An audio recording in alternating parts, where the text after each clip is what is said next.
This is The Secret Library, a podcast about writing and publishing books. I'm Caroline Donahue, a life coach who works with writers, and I'm here to tell you this is your year.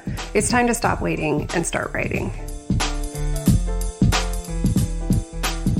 The Secret Library podcast is brought to you by the show's amazingly generous Patreon supporters. Even while the show is on hiatus, supporters will still get bonus audio and behind-the-scenes updates. You can learn more at patreon.com/secretlibrary. Just 2 more episodes to go, including this one, before we take our big hiatus. But I didn't want to leave you hanging through the rest of the year. So I wanted to share a few shows that I love, and I definitely recommend them in order to stay inspired and keep listening to shows and information that will keep you excited to write. So, some shows that I think you should subscribe to and have on your listening queue for the rest of 2019 while The Secret Library is on hiatus are Marginally. You may remember I've been on a few times. It's a great show. Same with Writing. It's a great one to keep you fired up and connected to your writing, as well as The Creative Pen and The Writer's Well. I know the hosts of all of these shows, and I think they're wonderful, and I think that you should check them out. And I hope that this break is an opportunity for you to start listening to those shows as well. Okay, here we go. This is episode 156 of the Secret Library podcast. My guest this week is Meg Wolitzer, the New York Times bestselling author of The Interestings, The Uncoupling, The 10-Year Nap, The Position, The Wife, and Sleepwalking. She's also the author of the young adult novel Belhazar, and her most recent novel, The Female Persuasion, is now out in paperback. Wolitzer is an instructor in the MFA program at Stony Brook, Southampton, and she lives in New York City. I was delighted to get Meg, obviously, because her books are wonderful, but also because there is something fascinating to me about a writer who has written books for a really long time and has had kind of the hockey stick curve up where everyone knows her books now and everyone is looking at them. And obviously with the incredible cover of The Female Persuasion, I can't get it out of my mind. It's so lively and memorable. And so this book has been everywhere. And so I wondered how, as someone who has been writing for a long time and who's also a teacher of writing, how that has impacted her work and what it's been like to move from a more private sphere into a more public one. And I was really reassured by the conversation that we had and learned so much from talking to Meg. So I know you're going to love her, and I'm delighted that she is the last guest before we go on hiatus. So here we go with Meg Wolitzer. Hi, Meg. Thank you so much for coming on. Oh, thanks for having me. So I always love talking to someone when a book has gone into paperback, because then you get to see both the experience of having written the book, but also the experience of watching it out in the world for a while before reflecting on it again. And I'm wondering, there's been a lot of talk about, you picked a provocative title. There's a lot of issues inside of the book, but also it's just a human story inside of all of that. So I'm wondering how it has been experiencing The Female Persuasion out in the world over the past year, and how has your relationship changed with it? Well, when you first write a book, you haven't answered the questions a lot from people, so it's very, very fresh. And also, you've been doing so much editing on the book, so you're very, very close to the process. It's almost like this gives you a chance to continue in a way that they actually ripped the book from your cold, dead hands when they had deadline, for production. But as time goes on, I think you hear questions from readers, and you might start to reframe the book a little bit because you see the ways in which it's being received. Sometimes that's different even from the ways that you sort of were thinking about it. So I love that kind of slow change that might take place over time. And I think that's really a terrific thing about publishing a book. The conversation can shift. Definitely. How has it changed for this book? Is there anything, did you get any questions from anyone while they were reading where you thought, oh, I didn't even really think about it that way? Has anything surprised you over this process?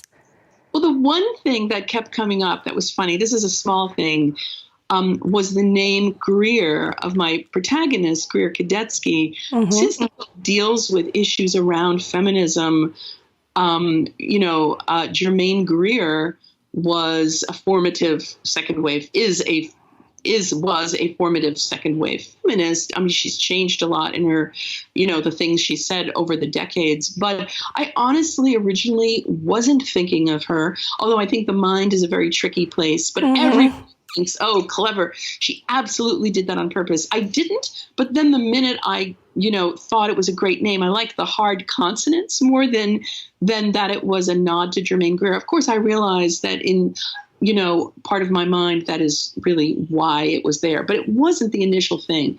But I'm a big believer in sort of subconscious thinking. So that's one thing that has come up quite a bit. That's funny. I think that's one of the most satisfying things. And also the trickiest things is to name characters well. And how was the process for you? Because you were creating, Faith Frank is another name that's really satisfying to say, and she's supposed to have an iconic presence. How was the process coming up with these people and giving them the right names? I really love coming up with characters. Somebody said that what we remember of the novels we love isn't plot, but character. And I tend to agree for my own self and my own reading interests. It isn't true for all books at all. With more experimental novels, there's and also language is so incredibly important to me, but the characters loom large and their names matter too. I mean, when I was a child, I thought there was a job naming streets. So I would fill notebooks with like Greenwood Circle and think that I was going to make my fortune with street naming. Little did I know you kind of had to be a developer to get to do that. But I guess this is the equivalent, which is really coming up with the right, label for a person you only have, somewhere between 300 and 600 pages to have the reader get to know, or less than that or more than that. But I knew that the mellifluousness of the name Faith Frank felt right because I saw her as, I saw her through Greer Kadetsky's eyes. She's an older woman. She's a feminist. She's a second waver. Greer is very sort of romantic about her. So I wanted to give her a name that felt that way too. That's great. So I'm interested because you've talked a lot about how there's a difference in how fiction written by women is received and the kind of critical acclaim and experience that it has, and that you chose the title The Female Persuasion deliberately. I'm wondering how it's possible to balance sort of the desire to address something that you feel very passionately about, and also to take care of yourself as a writer who's fundamentally writing a story, as you say, about characters that you care about. How did you find it sort of balancing both sides of your brain, so to speak? I kind of have to trust that the things that interest me and excite me aren't so freakishly my own only that they won't be of interest to some readers. I did write in my essay, The Second Shelf, for the New York Times Book Review about the different ways that fiction by women and men have been treated and are treated. But I think in the case of the title, The Female Persuasion, in a sense, I'm almost testing the ideas. Can a book that has that in the title be seen as something other than women's fiction, which is a category I personally don't love. Other writers don't mind it at all. I have a friend who says, look, my readers are women. So if that's an easier way for them to find my book, I don't care. I don't feel that way. I mean, I do have, a lot of male readers, but it wouldn't even matter to me because I feel that books are kind of equal opportunities, experiences, and the idea of a novel kind of saying men stay away or women stay, or just some group stay away. This isn't really for you, really doesn't sit right with me. So to sort of say, well, this is what I'm writing about. How do we influence each other? And this book is a book about women. Let's see what happens if I put that out in the world. I can only write about the things that I'm passionate about. That's true. I think it's always a tricky thing because I think there does have to be a sort of trust that exists, that obviously the things that you care about are going to inform what you're writing. And so I'm interested in how Greer and Faith first came to you as an idea for a story. Did they come fully formed? Did one of them come first? How did you build your relationship with them? I don't think anyone ever comes for me fully formed. I don't really think that that's the way I work. But I had Greer, a shy young woman who has an experience. Something happens to her at a frat party, and she wants to know, what is this thing that happened? Do I have a right to feel upset about it? You know what I'm saying? Do I have was it an assault? She's groped by a frat brother at a party. Was it an assault? Was it just something that I have to just get used to, being a woman in the world? And she doesn't know how to talk about it. And she hears that this famous second wave feminist, kind of a figure from the past, from the 70s, because it's now 2006, is coming to speak at her college. And she wants to go and ask her, what can I do about this way that I feel, this shitty way that I feel about this, about things, about the relationships between men and women and the possibilities in the world. But I feel it's almost like that children's book, If You Give a Mouse a Cookie. If you create a shy young woman to whom this has happened, in the book, it's like, if you give a mouse a cookie, he'll probably want a glass of milk. If you give the world Greer Kadetsky, this shy, blushing young woman who doesn't know how to speak, isn't it possible that an older, charismatic woman who does know how to speak will come along next? And that is the way that it happened for me. It was almost kind of a chain. Interesting. And it is interesting when she first speaks to Faith Frank. I mean, she asks her a question in a public forum, but then they're able to continue the conversation in private.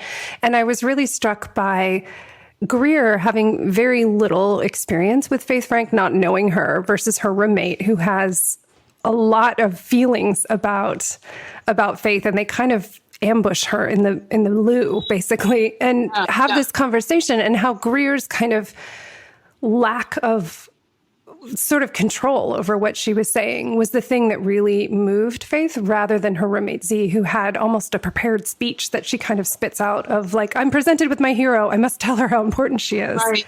Yeah, I think that the experience of meeting someone like Z might be more familiar to Faith than someone who was there in a very conflicted reasons because of something happened to her.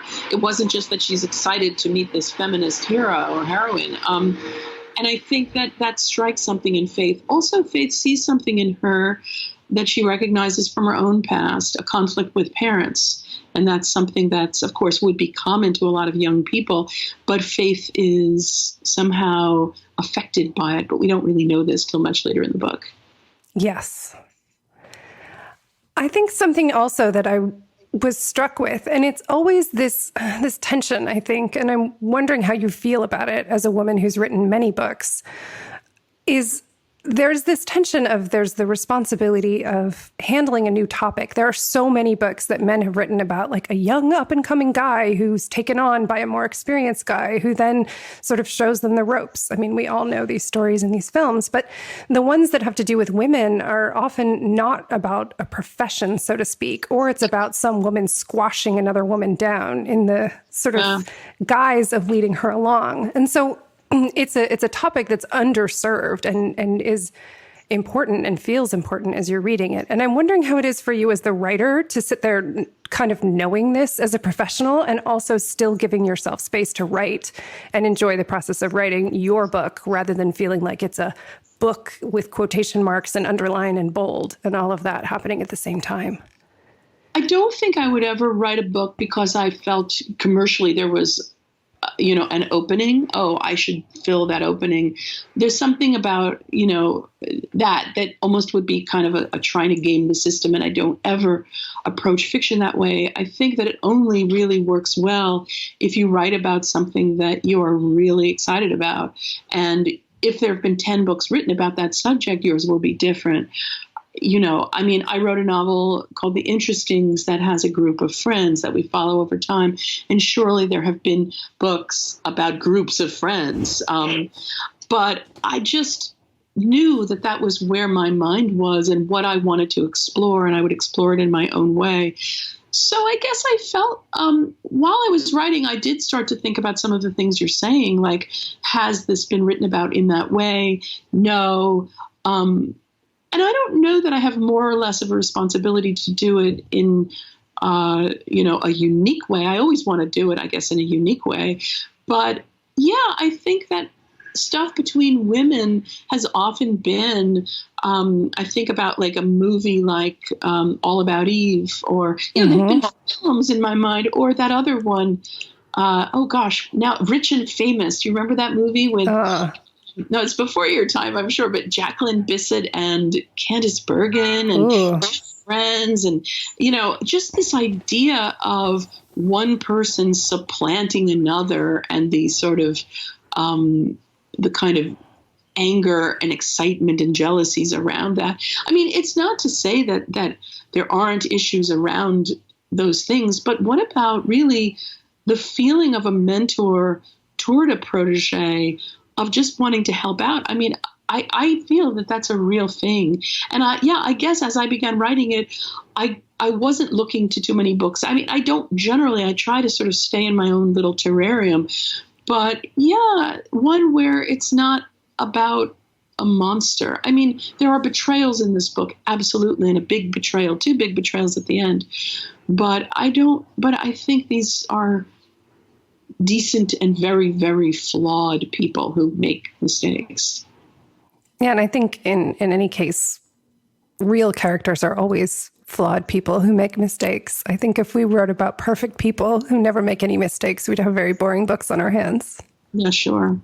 What has it been like? Because, I mean, one thing that I loved learning about you is that you published the first thing you ever published at the age of 11, which is amazing. Yes. So you've been publishing for quite some time and putting yourself out in different degrees, but it seems like each book you put out takes up a larger and larger place. And I'm wondering, how does that influence your writing process? Because on the one hand, it's wonderful to have lots of impact and lots of reach. And I wonder if it's, if it changes the way that you write or the way that you think while you're writing. I really hope it doesn't change the way I write, having a larger readership. I hope it doesn't, because I think that the reason that any writer finds an audience is that the thing that they were passionate about resonates with that readership. So it's not, you're trying to see what your readership likes. It's, what do you like? What excites you to explore as a writer? And with a little luck, there will be a kind of Venn diagram overlap. So I don't see it as changing things, but it's moving to me to meet readers more easily who, read your work, and to have a sense of it having an effect. But I'm really hoping that it doesn't change what I write. I do hope that. I hope so too. I think it's just something that there's something about the comfort of feeling somewhat anonymous in certain situations, and that as that disappears, there's other comforts that supplant that. But I'm always interested in the impact that has. Yeah, I mean, that's definitely gone, but I think the internet made that gone. I'm not a very big social media person. I do tweet and put things up, but mostly when I have something new or in support of a writer I like. But I kind of feel like when I write, I need to sort of conserve my energy for these books that I've been writing. But definitely the response and the responsiveness that readers have, that's so immediate, makes you really aware of your place in that world, that it matters to readers when a writer has a new book, that if you announce, or if your publisher announces that you have a book coming out and you hear from people, there's something amazing about that, because for years before that happened, and even before I had the readership that I have now, I was doing it anyway. I mean, you can feel like you're writing into a void, but if you're writing, you're doing it anyway. You're trying to explore these things. But once in a while, it's like to get a signal back, hello, I'm out there. It just gives you a little bit of a spring in your step when your book comes out. And that's been a very fortunate experience for me to have. That's great. And you've also had the experience of teaching other writers and sort of serving, probably not in the same way as Faith Frank, but serving as a mentor yourself to other writers.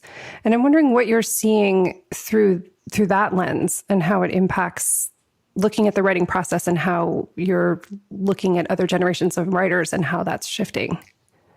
Yeah, I've done a lot of teaching. I've taught various places, and I currently, I'm the co-founder, I guess, and director of a program called Bookends, which is through Stony Brook, Southampton. It's part of their MFA program, but it's a non-credit course where we work with writers who have a novel, often one that they did with their MFA, or even one that they did on their own that is really good, but not ready to go out in the world. And they know that it needs something more, but they're not necessarily sure what. And we work with them and put them in small groups, and we connect them with mentors. And my feeling, over the past 2 years working with this program has been kind of illuminating, because I really see the way we help one another. I didn't go to graduate school. I don't have an MFA, but I did take writing workshops as an undergraduate.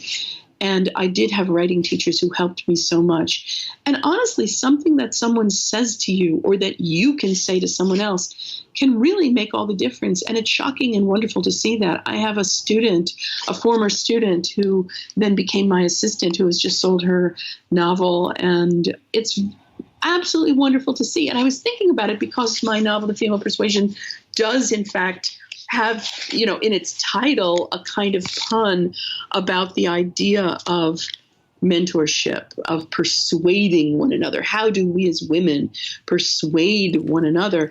And I was thinking of that in terms of this young woman, because what do I get from it? It just makes me feel, it just makes me feel excited about writing generally, and that there is something that it's like all hands on deck. And, because we live in a world that isn't fiction based, that doesn't talk about novels in this enormous way. The amount of money and readers even that a novel has compared with what films have, we're talking about a really small percentage of the population, even the reading population, when you're talking about sort of novels. And it's, or certain kinds of novels. So I sort of feel that we're just sort of trying to figure out how to get wonderful work in front of readers, and helping one another do that. It comes pretty naturally to most of the people I know. I think it's wonderful to hear examples about this, because I think we have these stereotypes in our head of people competing, and any of us who've been to any kind of art school have sometimes memories of these critiques of, fear of being torn to shreds when encountering other people in service of, quote, making it better. And yeah. I always like to hear stories about the contrary. I'm wondering if you can share anything about what you're seeing. I love this sort of window of books that are very good, but they're not yet ready to go out. And if you can share anything that you see theme-wise, is there anything in particular that you see that they just needed in order to get that last way? I'm sure everybody is eager to hear what these steps are. I guess I feel one thing that happens, and I've actually, one of the classes that I've taught a couple of times through the Summer Writers Workshop in Southampton, and also in their MFA program, I called something like the soggy middle or the mushy middle. And if you've written a novel, you might already know what I'm talking about, because I, from personal experience, do. You have a certain energy at the beginning of writing, and I feel as if a lot of novels enter the world, by which I mean not the reading public world, but the page for the writer, the writer's sort of blinking cursor page. as grandiose fantasies, which is good. I don't even mean that in a pejorative way. That you have an exciting and excited idea around, I want to explore what is female power? How do we influence one another? What about making meaning in the world? Those are some of the ideas that I did think about with this novel. Also with my novel, The Wife, what about male power and female complicity? Oh, how can I explore that? So I'm sort of thinking about an idea like that, and that can take me a pretty great distance. I have a lot that I've been storing up in my cheeks like nuts for the winter. Then I might get to a point where I have explored that rather deeply, but now I'm only 40 pages in. What do I do now? 80 pages in. What am I going to do now? And there can be, or even 100 or 200 pages in, whatever it is, you might start to be repetitive. So I think there's a certain kind of repetition and a fight between the idea of moving forward in a swift and plot-based way and exploring things and being leisurely, thinking, is that slow? Is that fast? What is the point of the rest of the book? And that's when I, receive writers for triage. That's the point that really, right, in my fiction urgent care workshop, walk in, and I think it's fairly familiar to all of us who've been working, this idea that there can be a slackness in the middle of a book or after the idea has been the tracks of the idea have been laid down. Yes, I think that's true. I think it can happen both for the reader and for the writer. It's sort of this moment, where the idea is there, but then it's what am I going to do? And I think that question is always, it's different for every book too. Yeah. Every book is really different. And I think sometimes, and the reasons for that sort of slack middle are really different. So I don't approach them the same way. We need to sort of look at, I've maintained that sometimes that mushy middle has to do with the fact that something really hasn't been set up correctly in the beginning. It's not like, there's something that you haven't explored fully in the beginning that you can go back and do, and that will now proceeding again into the middle, perhaps change things. What kind of questions are you asking at that point to sort of figure out what might not have been set up correctly? Like, let's say you've gotten to page 75 and you're rah up to that point, like this is going great. And then there's the moment of, oh dear. What are the things that you start thinking at that point or questions that you ask yourself? Well, one of the things, and this is something that I really have done quite a bit with my editor, who's been my editor since I wrote The Wife, is a very simple question, which is, what is this book about? Mm-hmm. What is it? And then what is it really about? We'll have a very long lunch where we're kind of talking about that. And I said in horror the other day to a couple of people, yeah, but it's not only that. It's what is it really, really about? I mean, you can really go further with that one. And if, in fact, that isn't happening, that sort of exploration of what is it really about isn't happening on a micro level within the chapters, within the paragraphs, within the lines, within the exploration of character, I just start to ask the writer, why isn't it? Maybe look there.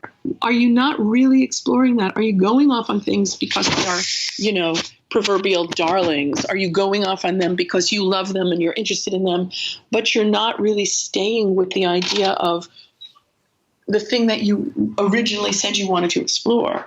So I think that original exploration, if in fact it's really sturdy, you should sort of hold on to it and think about how it can actually serve you throughout the book. So I think maybe one way is to just look at the original intent. What is the word that I like to use a lot is imperative. What is your imperative?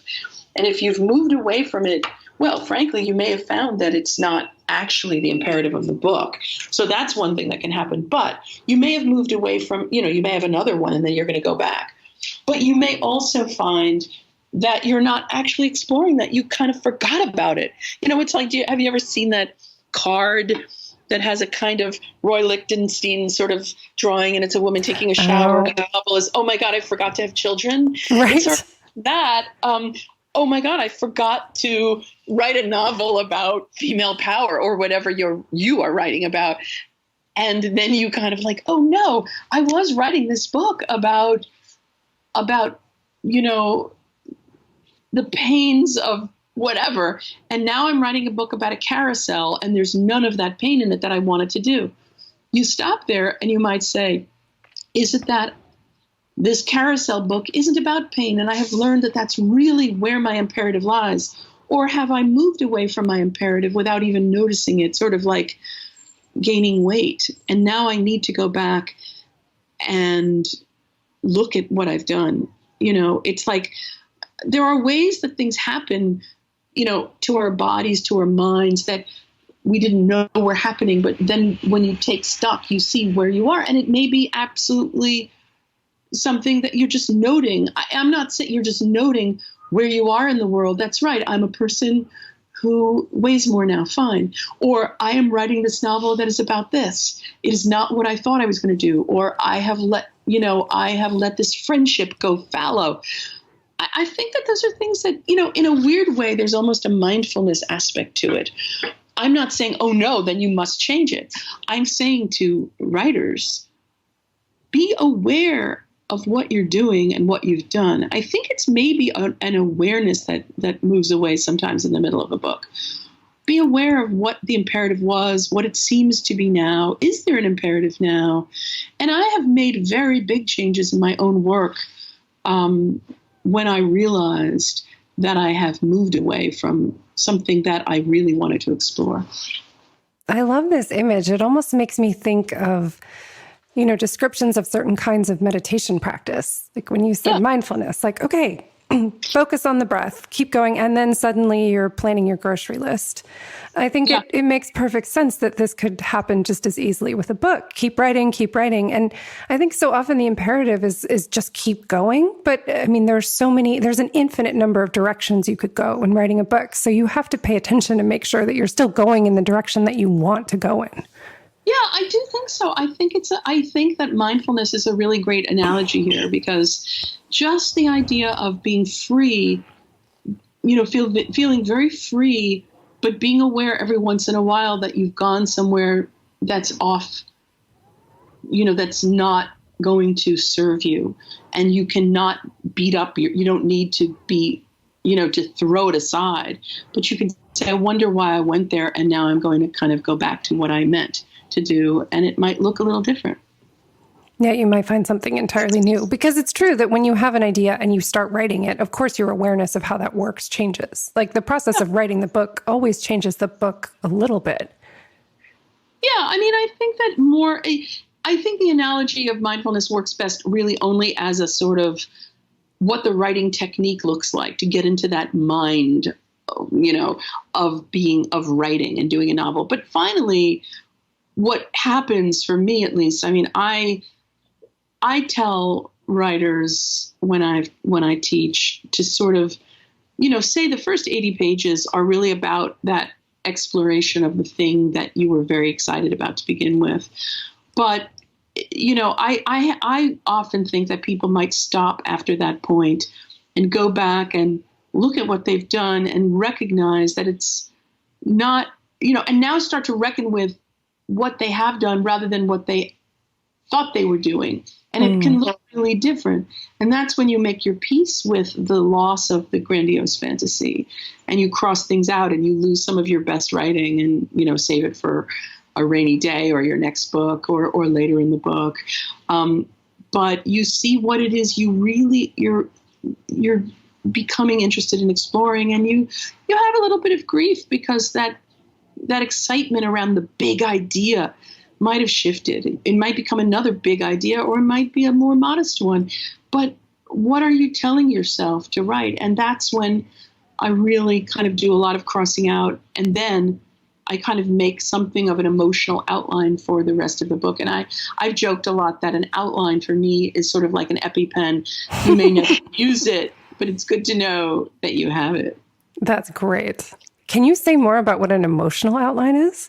Yeah. I have never been someone who has had a lot of structure in my outlining or even thinking of plot. I've never been all that interested in it. And it's not to say that it isn't an important way for other people to work. And particularly with, novels that have historical events in them, they might approach it very, very differently. So the outline that I would make is more one that allows me to make sure that sort of everyone in the book is being fed the right amounts, that I'm really kind of, I've never put it that way before, but free associating here, as you can hear. But I think it's that everything that I wanted to do in the book is being done, which means if I have written 7 chapters about one character and one about another, but I haven't been able to really express what it is in that one chapter character, I want to remind myself that she needs more than that. She needs an overlap with that 7 chapter character. So in fact, maybe one of the chapters of that other character that doesn't include this character who I've treated in a more minor way would be about the 2 of them. And I can only see it when I'm looking at it, sort of as an outline. That's right. That's not enough time to really show her recovery from that accident, and then I'll work with them together, perhaps. I love it. I also love the idea of an outline as an EpiPen. Yeah. I think they do make a difference. They do. It's almost like, I think of them a little bit like a blankie. Like, okay, I feel like it's here. I don't necessarily need it, but if I get scared, I can hold on to it and I can keep going with that in mind. Yeah, you need whatever provisions will help. And I think that knowing that there is a larger, view of the book, it's like a Google Maps of the Google Earth, that you can look down on the earth of this book. And instead of looking up from within it, you have different views of it that might be helpful at different points is essential. That's incredible. I'm going to think about that from now on. And I'm so grateful for that image. And I'm so grateful that we had this time to speak and that we got to hear more about the process of both the female persuasion and your writing in general. Thank you so, so much. Oh, thanks for having me. I appreciate it. Thank you for listening to the Secret Library podcast. The show is produced by me, Caroline Donahue, and Frederick Barry McWilliams Jr., my tireless audio engineer. To get show notes for this episode and all other episodes, please visit secretlibrarypodcast.com. To get updates, literary love, and notification when new episodes are posted, sign up there for Footnotes, my newsletter. And to learn about life coaching with me to work on building your writing life, visit carolinedonahue.com. If you enjoyed this episode, please share it with a friend. Gold stars to everybody who leaves a rating and review on iTunes. We're so grateful. Until next time, happy reading.